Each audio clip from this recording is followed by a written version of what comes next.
আসসালামু আলাইকুম। আল গাফুর মিডিয়ার পক্ষ থেকে সবাইকে আন্তরিক মুবারকবাদ।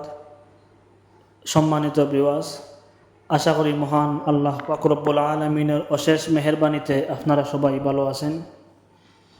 আপনারা দেখতে পাইরা আজকে আমরা জকিগঞ্জের পরিচিত একটা মাদ্রাসা, লামারগাম মাদ্রাসা। এই লামারগাম মাদ্রাসা ঠিক ফরফরই যে কিলোমিটারটা আছে, এই কিলোমিটারটি অস্পষ্ট ময়লা থাকার কারণে লেখাগুলো পড়া যাচ্ছিল না। তো মায়ার বড় ভাই হাফিজ শিব্বির আহমদকে সাথে নিয়ে এই কিলোমিটারটি সামান্য পরিষ্কার করার চেষ্টা করলাম। প্রত্যেকে দোয়া করবো আল্লাহ পাক রব্বুল আলামিনে আমরা এই কাজটারে কবুল করতাম, আর ভবিষ্যতে ইনশাল্লাহ আমরা এর চেয়েও আরও বড় বড় কাজ করব ইনশাল্লাহ। আপনারা সবাই আমার সাপোর্ট করবো, আমার পেজটা নতুন, সবাই পেজটা ইনশাল্লাহ ফলো করবা। আসসালামু আলাইকুম ওয়া রাহমাতুল্লাহ।